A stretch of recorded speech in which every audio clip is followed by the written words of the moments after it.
কাম্য কাননের কথা আমার পড়ে গেল মনে, একটা গাছে একটা আম ধরিয়েছিল বনে। এত বনে এত গাছ গো, এত আম ধরার কথা, কিন্তু তা ধরে নাই। প্রত্যেক দিনই একটা করে সেই গাছে আম ধরে। মুনিবর অপরাহ্নে সেই ফল ভোগ করে। সকাল বেলায় বকুল হয়, দুপুরেতে আঁটি, অপরাহ্নে পেকে পড়ে সেই ফলটা খাঁটি। এবার দ্রৌপদী দেখেছে আম অকালেতে ধরে।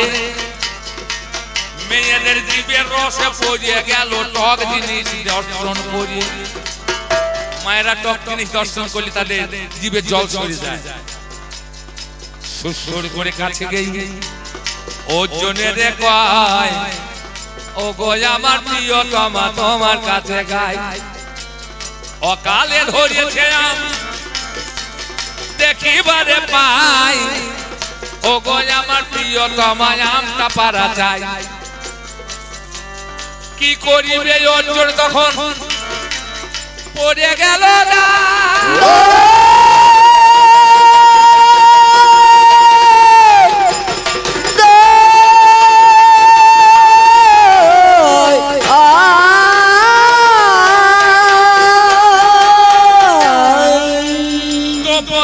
কথা শুনে গাছ তলাতে যায়, ওই দেখো, কারণ পুরুষ তো অন্ধ, নারী খঞ্জ। পাতঞ্জল দর্শন বললো পুরুষ কাম অন্ধ, নারীর চোখে পুরুষ দেখে।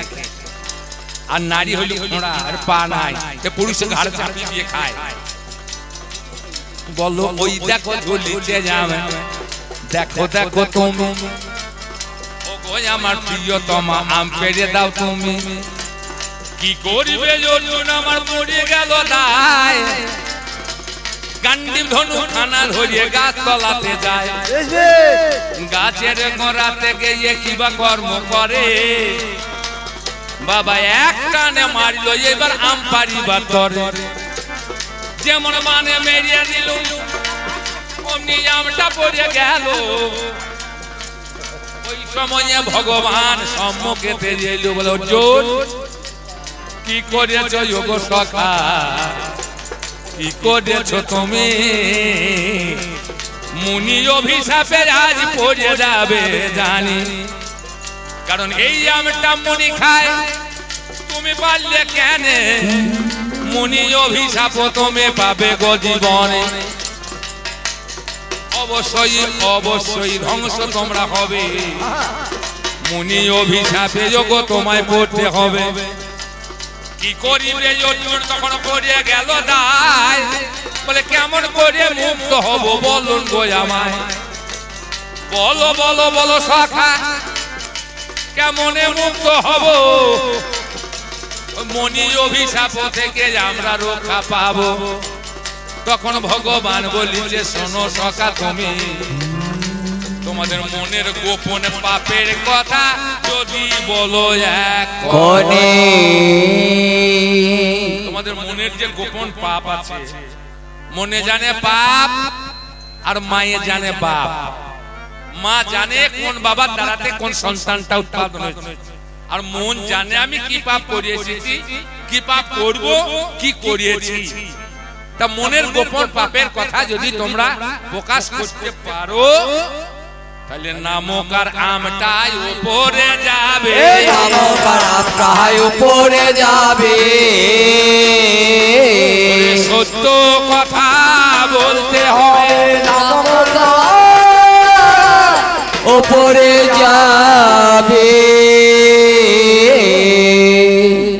বলে বলতে হবে, না বললে তো উপায় নাই।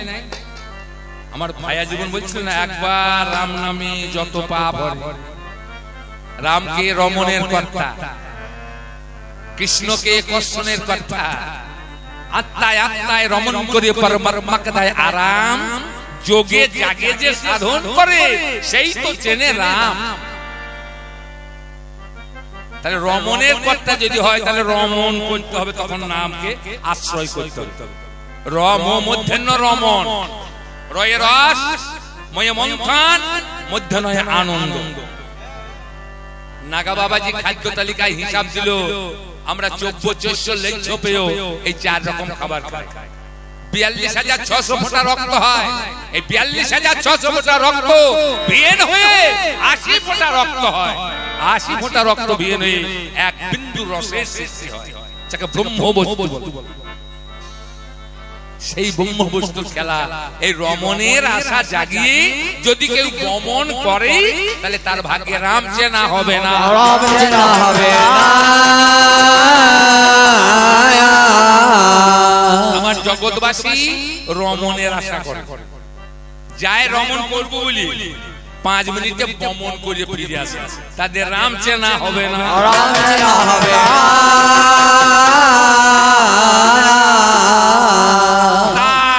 কোটি জন্ম করে যদি কেউ নাম সংকীর্তন তত্রাপিও নাহি পায় বুঝেই ব্রজেন। ওই রতি রসের কর্মের সময় যদি একবার কেউ নাম করতে পারে তাহলে হবে। তাহলে রমণের আশা করে যদি কেউ গমন করে তাহলে তো হবে, রাম চিনতে পারবে না। তাহলে সত্যি কথা বলতে হবে, আশ্রয় করতে হবে ধর্ম। হরি নাম সত্য, গুরু নাম সত্য, তাহলে সত্যকে আশ্রয় করতে হবে, হরি নামকে আশ্রয় করতে হবে। নাম একমাত্র সত্য। এই কলিযুগের মহামন্ত্র হলো হরি নাম। হরে কৃষ্ণ রাম 3টে নাম, আর মহাপ্রভু প্রচার করছেন মুখ দিয়ে হরে শব্দে নারায়ণ, কৃষ্ণ এবং রাম, আর মহাপ্রভু যুগলে গৌরাঙ্গ মহাপ্রভু শোনাইতে জগৎকে নাম। মহামন্ত্র কলিযুগে যদি সেই রতি রসের কর্মের সময় যদি কারো ভুল না হয় তাহলে তার মরণ হবে না, মরণ হবে না।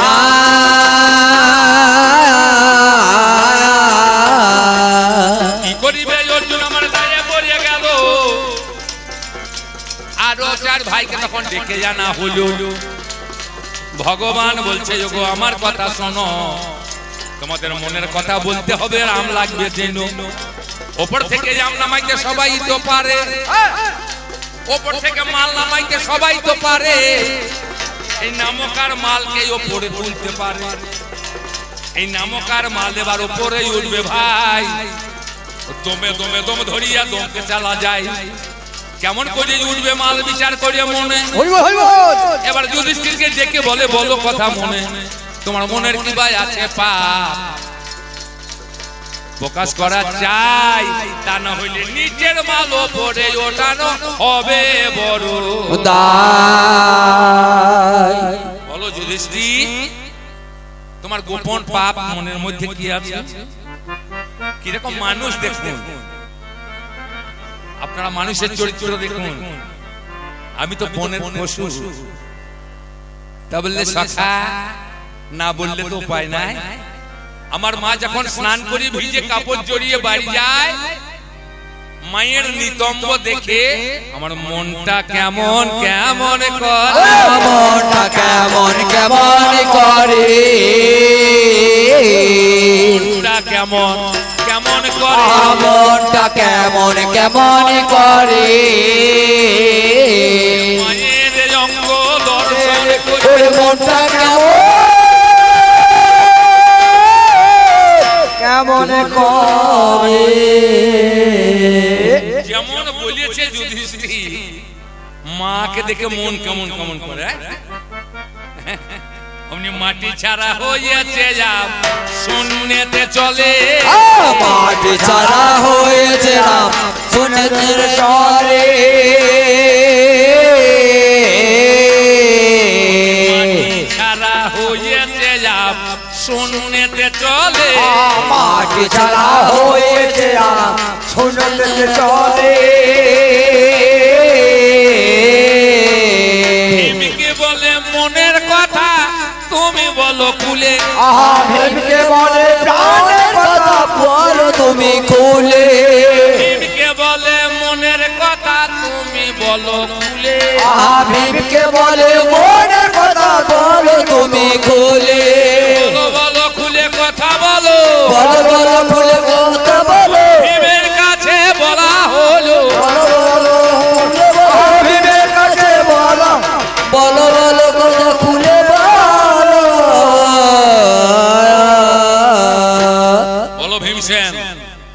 তোমার গোপন পাপ কি আছে বলো? ভীম বলছে সখা না বললে তো উপায় নাই, আমার নাম বিকদর, বিকট নামনি অগ্নি আমার উদরে সব সময় জ্বলছে, আমি খাবার পেলেই গপ গপ করে খাই, নিবেদন করতে মনে থাকে না। শাস্ত্রে প্রমাণ আছে যে ভদ্রলোক ভগবানকে নিবেদন না করে খায় সে হলো চোর। তা আমার নিবেদন করতে মনে থাকে না, কিছু খাওয়ার পর পেটটা ঠান্ডা হলে ওই উচ্ছিষ্ট খাবার তোমায় নিবেদন করি।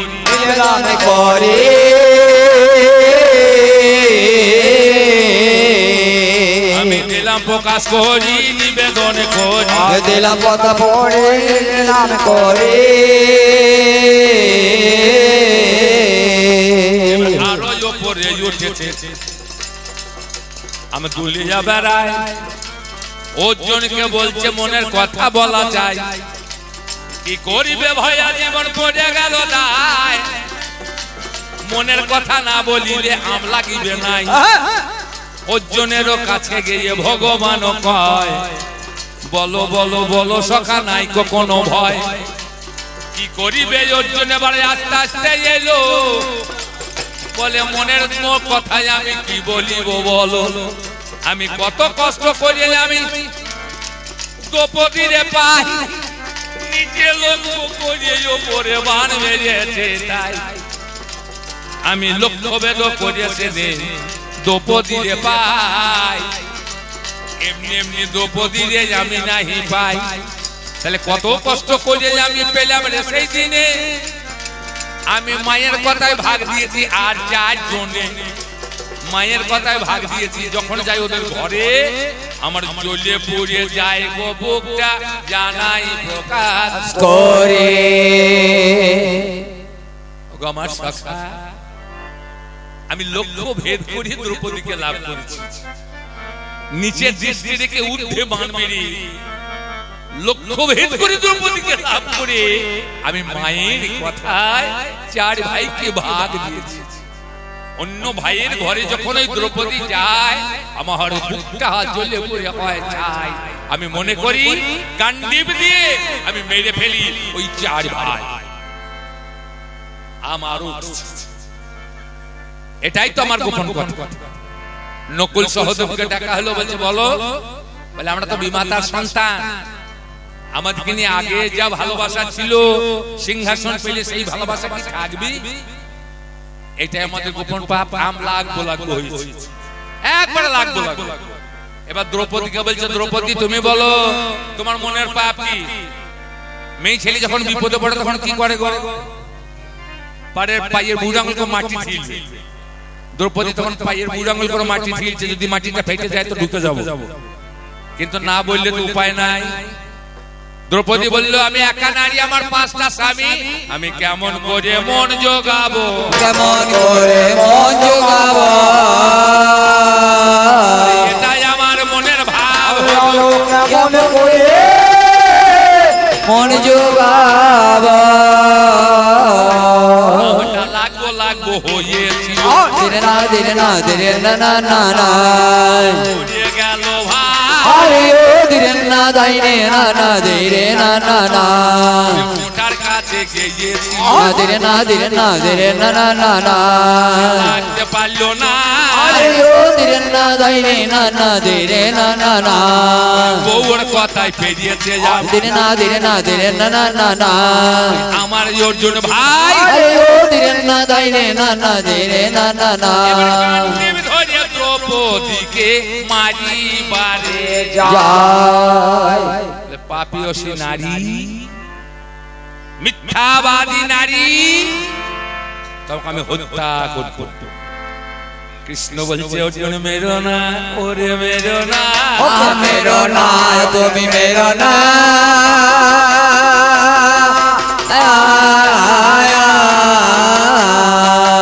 তোমায় আমি করি মানা, মেরো না ও তোমায় আমি করি মানা, মেরো না তুমি মেরো না। কৃষ্ণকে দ্রৌপদীর কাছে বলল যজ্ঞসেনী, দ্রৌপদ রাজার ঘরে যজ্ঞের মাঝখানে যার জন্ম সে তো সাধারণ নারী নয়, যজ্ঞসেনী বলো বলো যাজ্ঞসেনী, তোমার মনের গোপন পাপের কথা কোনো ভয় নাই। দ্রৌপদী তখন বলল, সখা কর্ণ যদি হতো ওই কুন্তির নন্দন, তাহলে অভীষ্ট মন হইতো পুরো। ভাই রে, তোরা 5 ভাই একটা মেয়ের মনের পিপাসা মেটাইতে পারলি না, আমি তাই সংসার করি নাই। তারাই সংসার করি না,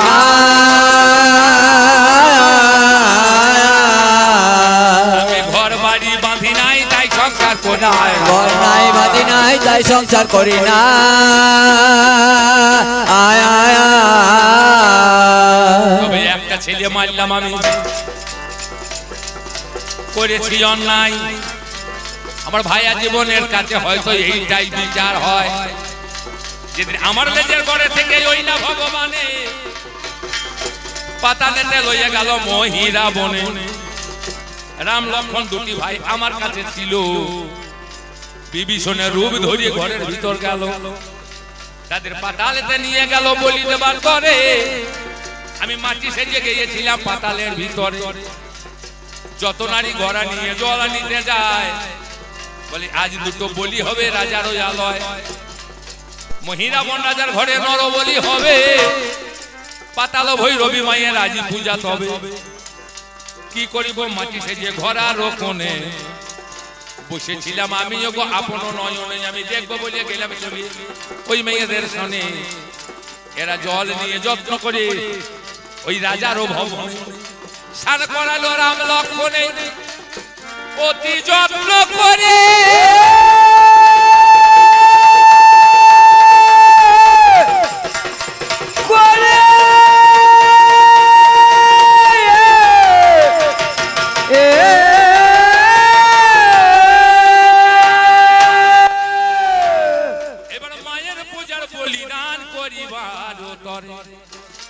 আমি কানে কানে বললাম, প্রভু গো ভয় খেও না তুমি, আমি এসে গেছি এখানেতে, আমি উদ্ধার করব আমি।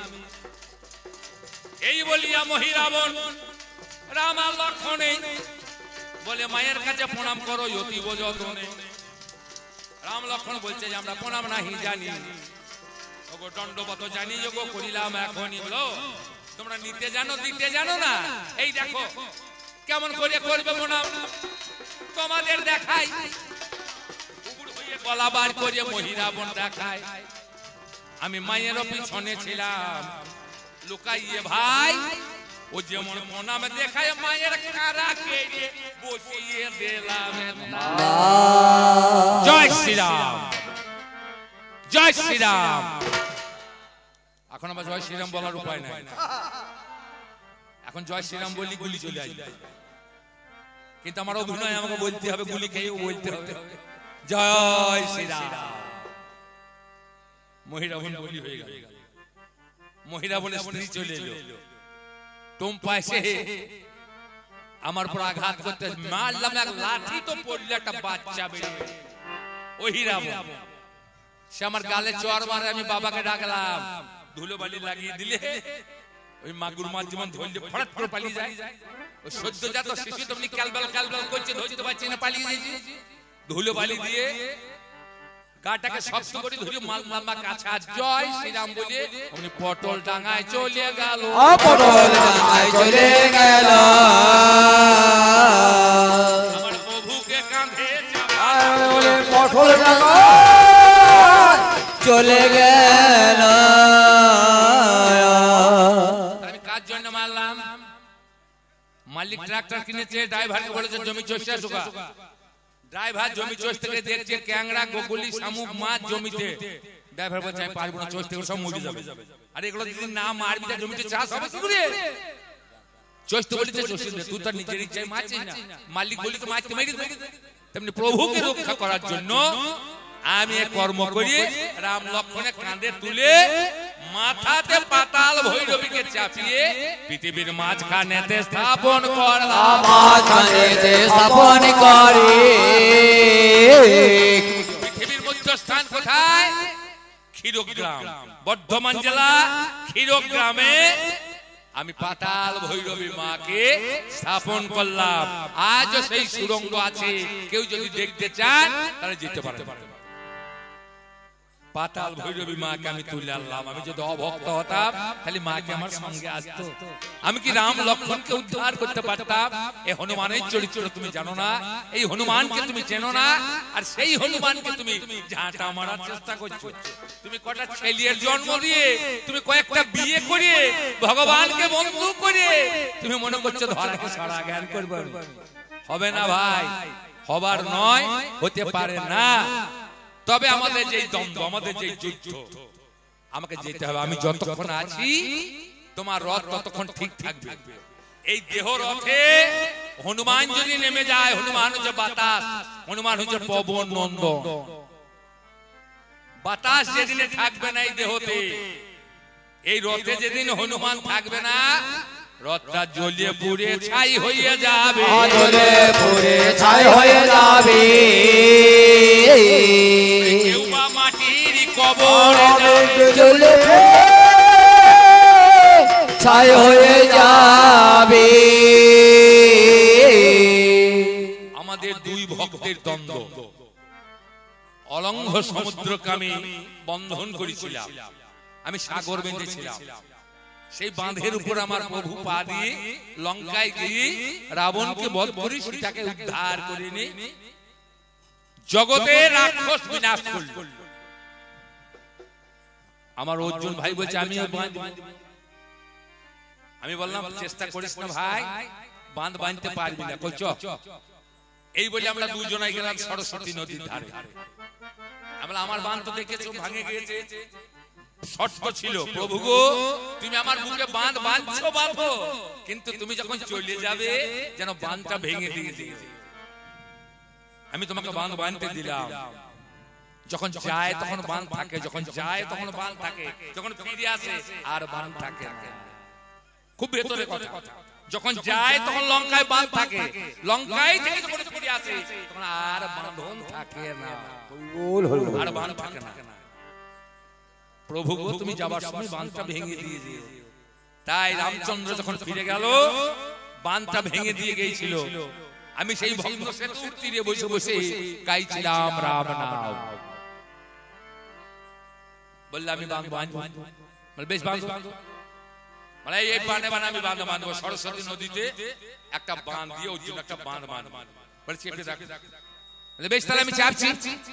দেখ ভাই বাঁধ জিতবে তো, আমার ভাই নিতে পারবে তো। আমি বিশ্বম্ভর মূর্তি ধারণ করি, সেই বাঁধের উপরে চাপলাম, জয় শ্রীরাম বলি।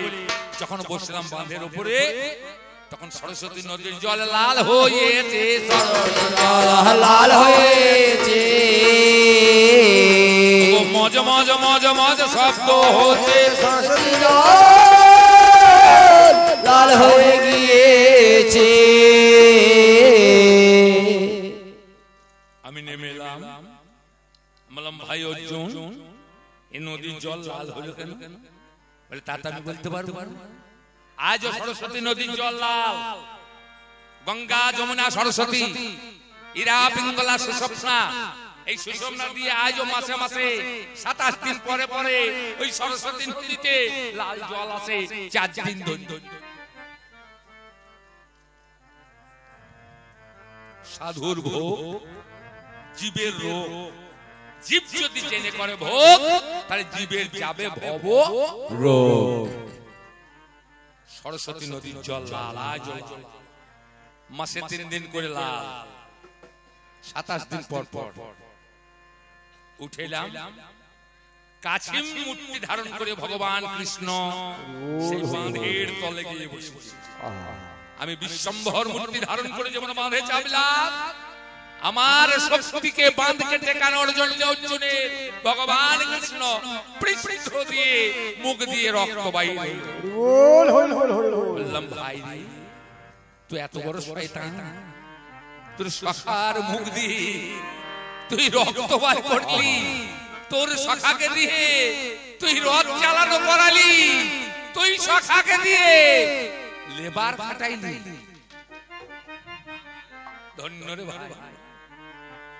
কৃষ্ণ উঠে এলো পারে, বললো হনুমান অর্জুন তোমরা দুজনাই সমান, যেই রাম সেই কৃষ্ণ সেই নারায়ণ, সত্যে নারায়ণ, তেতায় রাম, তারপরে কৃষ্ণ, আর কলিতে আসছে মহাপ্রভু।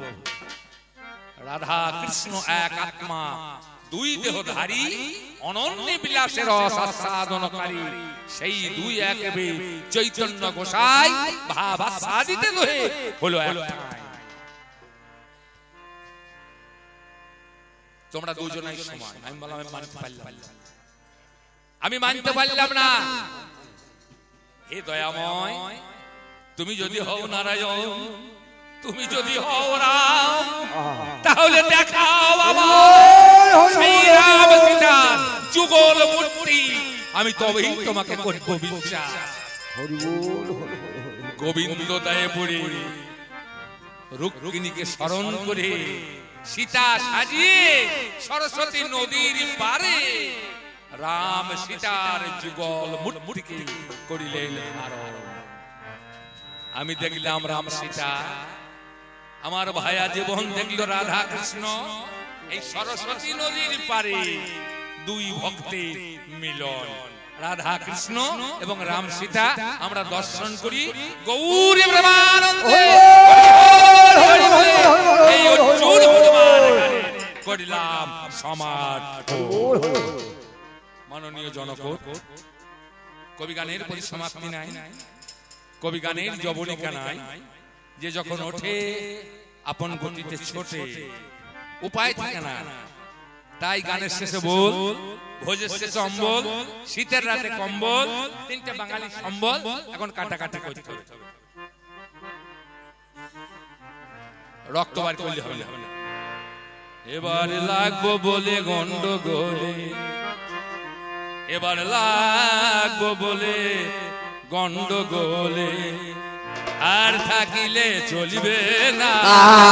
লাগবো বলে গন্ডগোলে, আর থাকিলে চলিবে না। লাগবো বলে গন্ডগোলে, আর থাকিলে চলিবে না। লাগবো বলে গন্ডগোলে। কি হবে গো বলের পালা, কি হবে গো বলের পালা, শুনিতে হয় বাসনা। লাগবো বলে গন্ডগোলে, আর থাকিলে চলবে না। লাগবো বলে গন্ডগোলে। কি হবে গো বলের পালা।